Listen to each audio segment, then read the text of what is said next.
A graça e a paz do Senhor Jesus, amados irmãos e irmãs, aqui é a pastora Cláudia Breves Cardoso. Eu tenho uma palavra para você.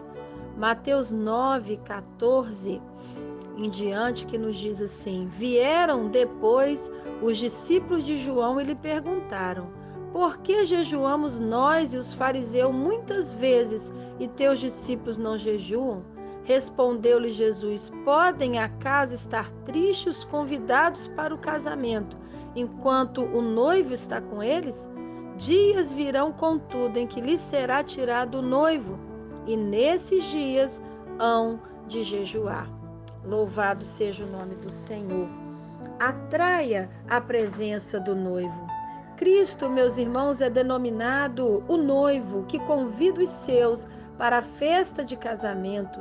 Você encontra aqui em Mateus 9:15, Apocalipse 19:17, que aguarda as virgens que preparam óleo para suas lâmpadas, como diz lá em Mateus 25:1, e que voltará para recepcionar a igreja a Jerusalém e levá-la a Jerusalém celestial como uma noiva adornada para o seu marido, como diz em Apocalipse 21:2.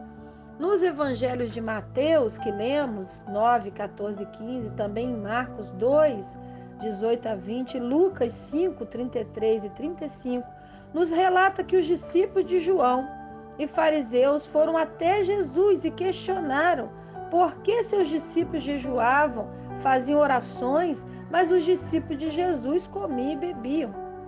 Jesus, então, lhes respondeu que não poderiam andar tristes os filhos das bodas, enquanto o esposo estava com eles. Portanto, se eles tinham um noivo presente, não podiam jejuar, como diz Lucas. Ninguém poderia fazê-los jejuar pela alegria da presença do noivo. Quando o noivo está com a noiva, é festa. Mas dias iriam vir em que o noivo seria tirado, o esposo, então, jejuariam naqueles dias.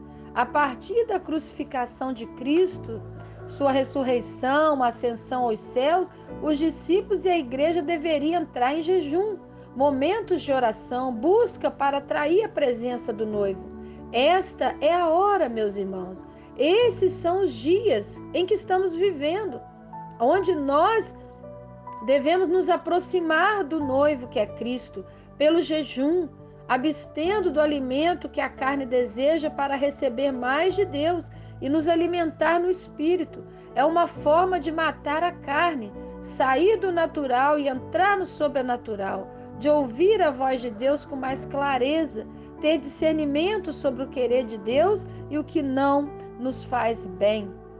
A palavra vai dizer para nós que Deus, ele nos observa, que o noivo nos observa e que algumas atitudes nossas vão atrair o noivo.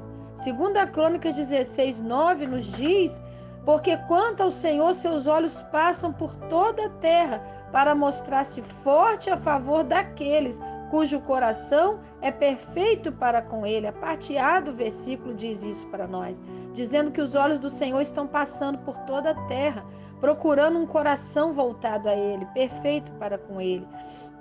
Provérbios 5:21 diz: os caminhos do homem estão diante dos olhos do Senhor, ele examina atentamente todos os seus passos. E Jó 34, 21, 22 diz: porquanto é Deus que observa o caminho dos homens, ele vê claramente um dos seus passos. Jeremias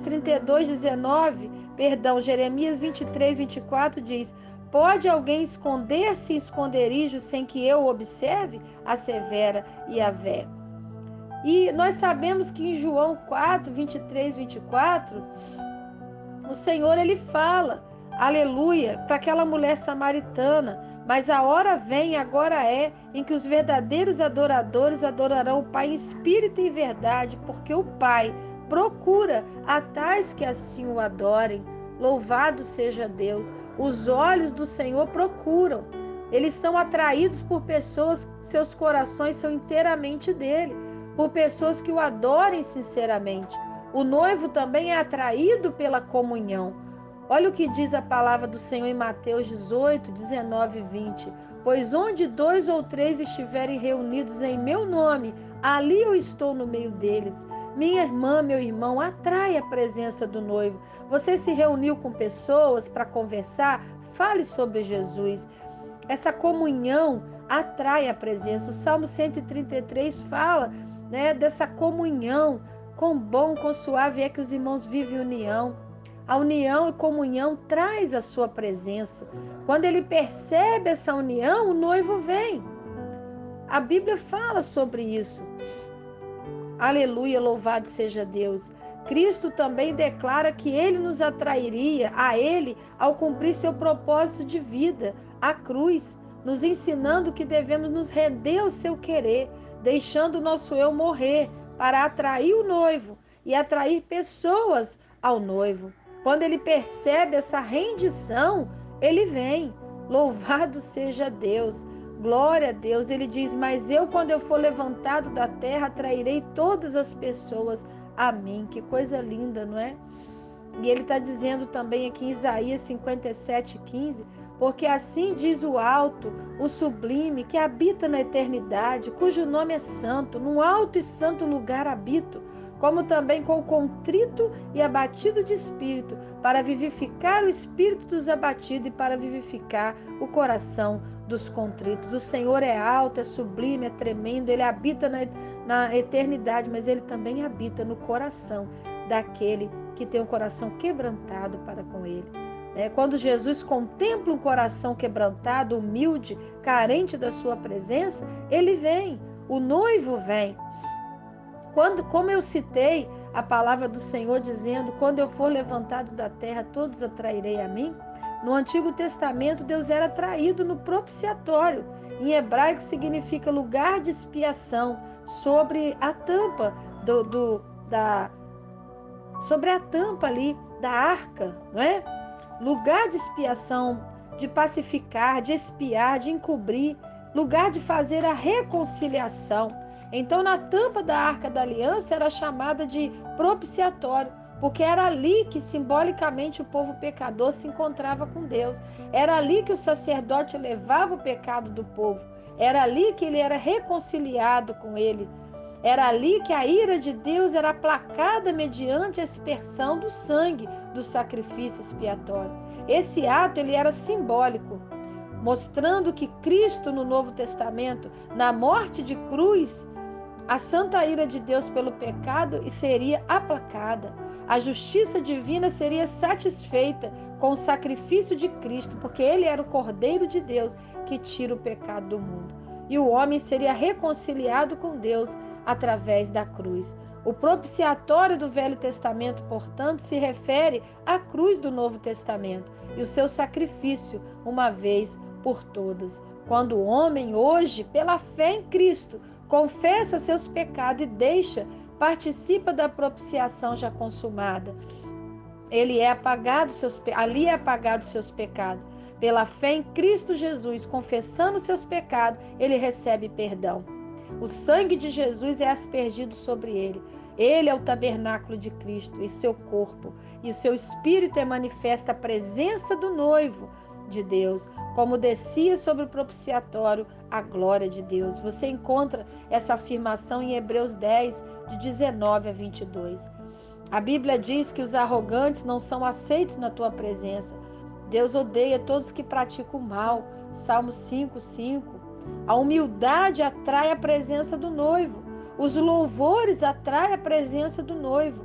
Vamos à presença dele com ações de graça. Vamos aclamá-lo com cânticos de louvor. Salmo 95:2. Os homens íntegros viverão na tua presença. Salmo 140:13. Significando que os louvores atraem a presença do noivo, mas a integridade de um coração reto atrai o noivo. Quando é um coração puro, reto, que canta louvores, atrai a presença do noivo. Por isso precisamos desse sangue de Cristo para nos purificar. A Bíblia diz: vocês me procurarão e me acharão quando me procurarem de todo o coração. Algumas Bíblias dizem: vocês me buscarão e me acharão quando me buscarem de todo o coração. Jeremias 29:13. A arca foi trazida para o templo de Salomão. Há um desafio aqui de trazermos a presença do Senhor e encher a casa de glória. Um dos meios é a adoração. Ela nos conduz pelo poder do Espírito Santo a lugares celestiais pela presença de Deus. Que tipo de música ou louvor atrai a presença do noivo?